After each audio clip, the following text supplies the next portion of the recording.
अहो मी काय म्हणते आज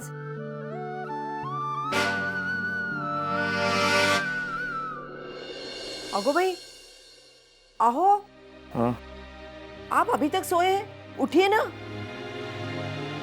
रोज तो सुबह आप मुझसे पहले उठते हैं, सैर करने चले जाते हैं, और आज क्या हुआ? देखिए चाय भी ठंडी हो गई।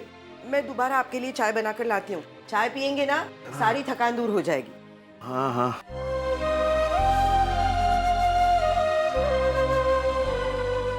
बाप रे, इतना टाइम हो गया?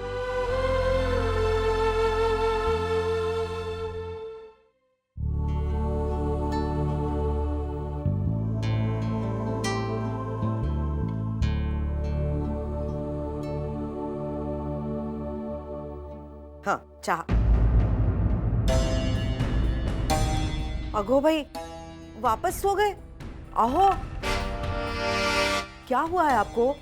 तबीयत तो ठीक है ना? अरे कुछ नहीं सुलोचना, बस थोड़ी सी थकान महसूस कर रहा था, इसी की वजह से जल्दी आंख नहीं खुली, और कुछ नहीं। चाय पीजिए, सारी थकान दूर हो जाएगी। लीजिए।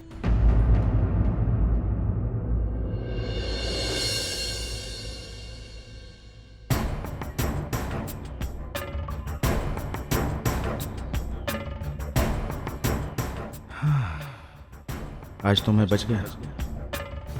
अच्छा हुआ सुलोचना ने कुछ ज्यादा सवाल भी नहीं पूछे, नहीं तो मैं पकड़ा जाता। नहीं नहीं, ऐसा बिल्कुल नहीं होना चाहिए। मुझे किसी भी हालत में शांत रहकर बिल्कुल नॉर्मल बिहेव करना चाहिए, वरना किसी भी वक्त सुलोचना को शक हो सकता है। नहीं, किसी भी हालत में उसे ये पता नहीं चलना चाहिए कि मैं रात को उठकर काम पे जाता हूँ। नहीं नहीं, बिल्कुल पता नहीं चलना चाहिए। मैं नॉर्मल ही बिहेव करूंगा।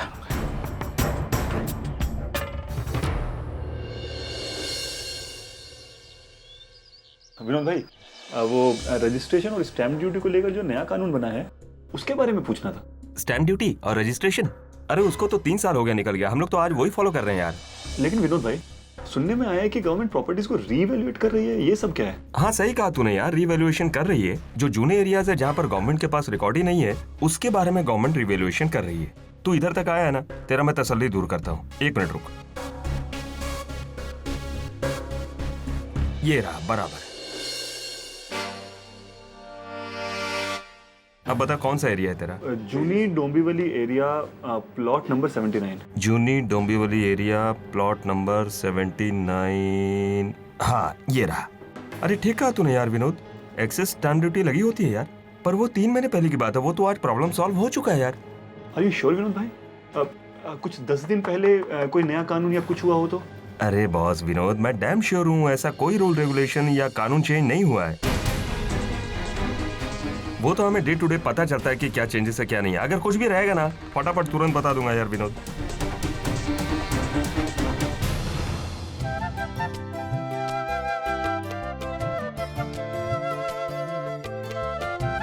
सोना मेला बुच्चू कलेगा। बुच्चू करने के बाद हम पाउडर लगाएंगे। हाँ बैठेगा? बुच्चू कलेगा ना? हाँ ये लो टॉवेलिया मेरा सोना। अरे भगवान, देखी तेरी दादी बुलक्कड़। मैं सब लाई और साबु लाना भूल गई। तू बैठ, मैं तेरा साबु लेके आती हूँ। लाती है? बैठ, मैं आती है साबुन लेके।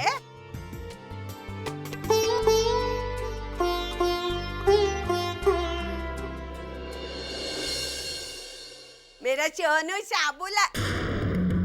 सोनू कहाँ गया मेरा? नो मेरा बच्चा। अरे कितना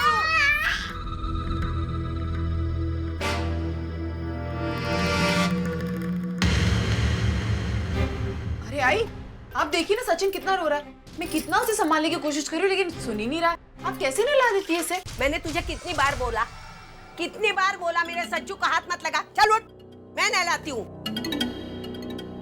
अरे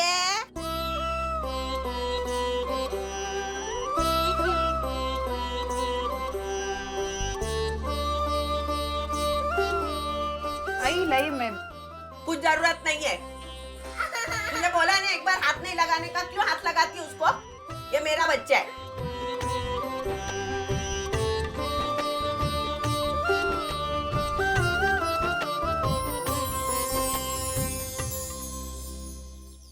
आप हमारे अनाथ आश्रम से बच्चा गोद लेना चाहते हैं, ये फॉर्म ले लीजिए और इसमें अपनी सही सही जानकारी भर दीजिए। शायद आपको पता नहीं होगा, आजकल सरकार ने बच्चा गोद लेने की प्रक्रिया को बहुत ही कठिन बना दिया है। आपका ये फॉर्म हमारा वकील चेक करेगा। उसके बाद हम तय करेंगे कि सरकारी नियमों के तहत आप में बच्चा गोद लेने की काबिलियत है या नहीं। मतलब मैं कुछ समझी नहीं। देखिए, जो लोग बच्चा गोद लेना चाहते हैं उनकी पूरी जानकारी तो रखनी पड़ती है। हमें ये तसल्ली होनी चाहिए कि आप बच्चे को अच्छा और संवरा भविष्य देंगे, उन्हें अनाथ आश्रम से अच्छी सुविधा देंगे और उसे अपने बच्चे का दर्जा देंगे। साथ ही साथ आपका financial status, family background, social status, ये भी सब ध्यान रखना पड़ता है। हम यहाँ पर बच्चों को कभी भी अनाथ होने का एहसास नहीं होने देते। आपके यहाँ भी यही होना चाहिए। ये सारी फॉर्मेलिटीज पूरी हो जाएं, उसके बाद हम निश्चिंत होकर आपको बच्चा सौंप सकते हैं। और हाँ, एक बात रह गई, इन सब के साथ साथ आपको एक ऐसे आदमी का स्टेटमेंट देना होगा जो कि आप दोनों को पहचानता हो, लेकिन वो आप दोनों के परिवार का सदस्य ना हो। क्या ये जरूरी है? जी, ये सब हमारे पास रिकॉर्ड के तौर पर रहेगा।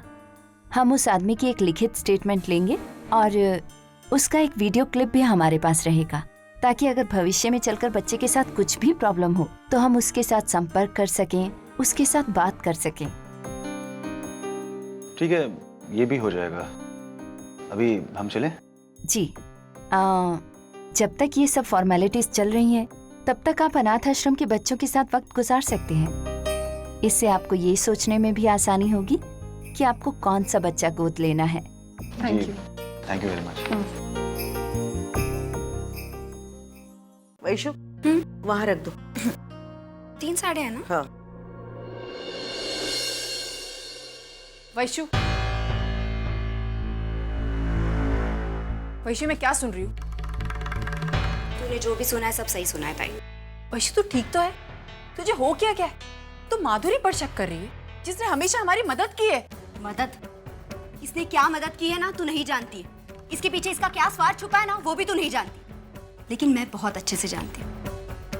आज मुझे एहसास हो गया है कि मैंने इस औरत पर भरोसा करके कितनी बड़ी गलती की है।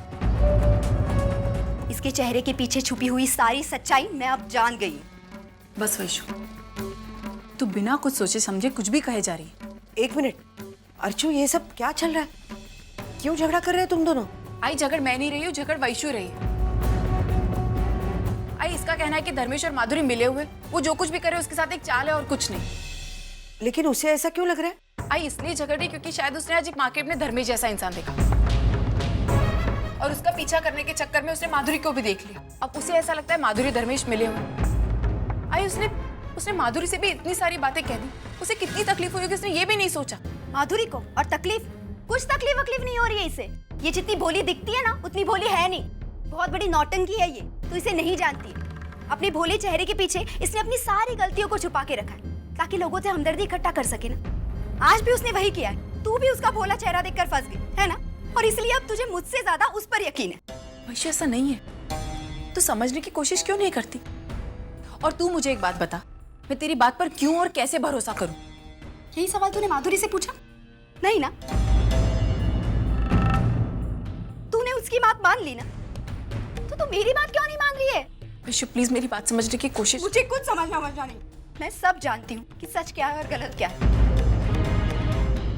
मैं अब तक इसीलिए चुप हूँ क्योंकि मेरे पास कोई सबूत नहीं। जिस दिन मेरे पास सबूत आ जाएगा ना ताई, और जिस दिन मेरा ये शक यकीन में बदल जाएगा ना, उस दिन मैं माधुरी को छोड़ूंगी नहीं।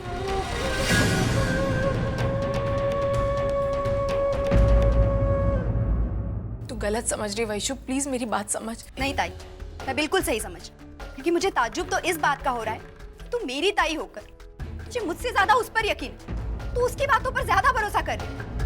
अरे इतनी हमदर्दी क्यों जता रही है तू उससे? इंसानियत की वजह से।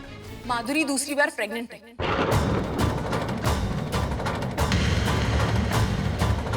और इन सारी बातों का असर उसके बच्चे पर पड़ सकता है, इसलिए मैं उसका साथ दे रही हूँ।